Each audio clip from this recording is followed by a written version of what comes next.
आज हम लोग टॉपिक देखने वाले हैं साइनाइड पॉइजनिंग। तो एक ड्रग्स है वो साइनाइड पॉइजनिंग करता है। तो हम लोग साइनाइड पॉइजनिंग एक बड़ा टॉपिक है, लेकिन एक ड्रग्स देखते हैं फार्माकोलॉजी में जो कि साइनाइड पॉइजनिंग करता है। एक ड्रग्स है, उसका नाम है नाइट्रोप्रोसाइड। ये ड्रग्स है, क्या करता है कि अगर किसी का बीपी बहुत ज़्यादा है, किसी का बीपी है वेरी हाई बीपी,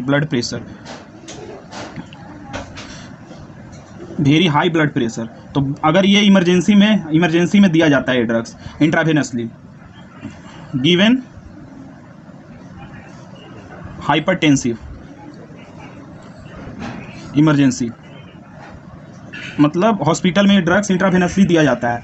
तो अगर ये ड्रग्स को हम लोग ज़्यादा देर तक अगर किसी पेशेंट को देते हैं, वेन गिवन दिस ड्रग्स, तो देखिएगा क्या करता है ये ड्रग्स बॉडी के साथ।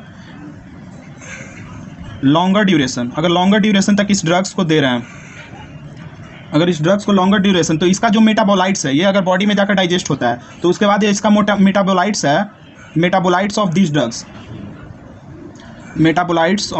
ड्रग्स, अगर इसका मेटाबोलाइट्स है वो फॉर्म करता है साइनाइड। सोच लीजिए, मतलब इसको हम लोग अगर लॉन्गर ड्यूरेशन तक अगर बॉडी में दे देते हैं तो ये साइनाइड ये काउज करता है।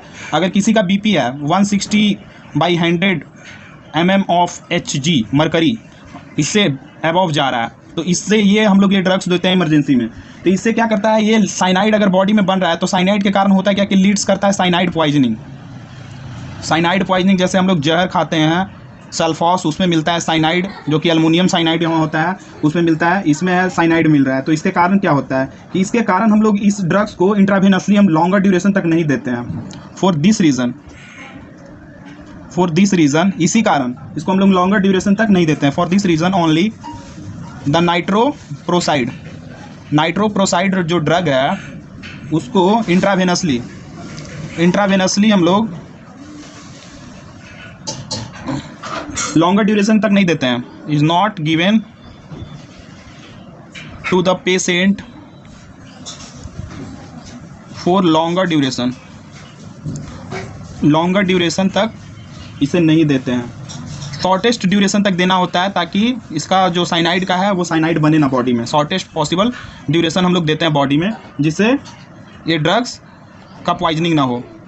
इसके साथ साथ कुछ और अल्टरनेटिव ड्रग्स यूज़ करते हैं जो कि सेफ़र होता है। तो इसके साथ कुछ अल्टरनेटिव हम लोग इसके साथ भी ड्रग्स देते हैं हाइपरटेंशन के लिए, जो कि वो सेफ़र रहे, इस ड्रग्स का पॉइजनिंग ना हो।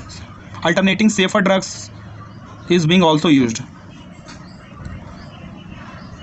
इसका हम लोग ट्रीटमेंट स्टार्ट करते हैं। तो ट्रीटमेंट में साइनाइड पॉइजनिंग है, किसी भी पेशेंट को साइनाइड पॉइजनिंग हुआ है तो उसको हम लोग देखते हैं कि उसका जो स्किन का जो कलर होता है, स्किन का कलर जो होता है वो चेंज हो जाता है। स्किन जो कलर है वो डिस्कलरेशन हो जाता है, उसका कलर जो हो जाता है वो हो जाता है ब्रिक कलर।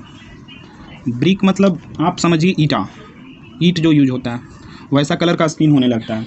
तो इसमें हम लोग ड्रग्स देते हैं, वो होता है विटामिन B12 का हम लोग सप्लीमेंट देते हैं। तो विटामिन B12 को हम लोग बोलते हैं क्या, मिथाइल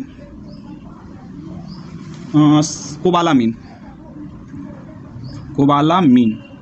तो ये क्या करता है कि साइनाइड मॉलिक्यूल जो ब्लड में एक्टिव है रिएक्ट करता है उससे, तो रिएक्टिव विथ साइनाइड मॉलिक्यूल्स के साथ ये रिएक्ट करता है।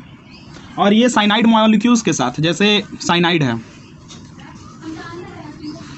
है और ये मिथाइल कोबालामीन है, तो ये दोनों रिएक्टेंट हैं। तो इससे जो प्रोडक्ट बनता है, प्रोडक्ट को हम लोग बोलते हैं साइनोकोबालामीन। तो हम लोग विटामिन B12 दिए, विटामिन B12 में होता है मिथाइल कोबालामीन, और वो फ्री साइनाइड मॉलिक्यूल जो ब्लड में बहुत ज़्यादा हो रखा है उसके साथ रिएक्ट करता है और बनाता है वो मॉलिक्यूल, उसको हम लोग बोलते हैं साइनोकोबालामीन। और साइनोकोबालामीन जो है ये वाटर सॉल्युबल कंपाउंड, तो इससे बनने के कारण जो ब्लड में जो टॉक्सिसिटी है वो डिक्रीज कर जाता है। तो ब्लड का जो टॉक्सिसिटी है साइनाइड मॉलिक्यूल्स को ये घटा देता है vitamin B12 by the forming cyanocobalamin. ये टॉक्सिसिटी को घटाने का काम करता है। इससे क्या करता है कि ये साइनोकोबालामीन हो जाता है, वो हो जाता है वाटर सॉल्युबल कंपाउंड। इससे ये इजिली एक्सक्रीट कर जाता है किडनी से, इजिली एक्सक्रीटेड थ्रू किडनी से ये एक्सक्रीट कर जाता है और किडनी इसको निकाल देता है। और इसके साथ दूसरा ड्रग्स देते हैं। ये तो हो गया फर्स्ट ड्रग्स जो कि यूज़ कर रहे हैं विटामिन B12। सेकेंड हम लोग बोलते हैं एमाइल नाइट्रेट भी देते हैं सप्लीमेंट, एमाइल नाइट्रेट ड्रग्स देते हैं। उसके साथ साथ हम लोग देते हैं सोडियम थायोसल्फेट भी देते हैं, सोडियम थायोसल्फेट यूज किया जाता है साइनाइड पॉइजनिंग में। तो इस तरह से ये सब ड्रग्स हैं जो कि एक हम लोग ड्रग्स जनरल डिस्कस कर रहे थे, उसका नाम था नाइट्रोप्रोसाइड। नाइट्रोप्रोसाइड क्या करता है कि ब्लड प्रेशर को कम करता है। अगर किसी भी पेशेंट को अगर हाई ब्लड प्रेशर है तो इसको ब्लड प्रेशर को बहुत ज़्यादा कम करता है। तो इस इमरजेंसी वार्ड में हॉस्पिटल में यूज़ होता है। इसके कारण होता है क्या, when given the patient longer duration तो देते हैं तो इसका जो मेटाबोलाइट्स है वो साइनाइड बनाता है, साइनाइड बहुत ज़्यादा बॉडी में बढ़ जाता है। तो इसके कारण होता है क्या कि ब्लड में साइनाइड पॉइजनिंग कॉज करता है। अगर इसको हम लोग लॉन्गर ड्यूरेशन तक अगर इंट्रावेनसली दें तो ये पेशेंट को किल भी कर सकता है। इसी कारण हम लोग शॉर्टर ड्यूरेशन तक इसको देते हैं और इसके साथ साथ कुछ अल्टरनेटिव ड्रग्स भी यूज़ करते हैं।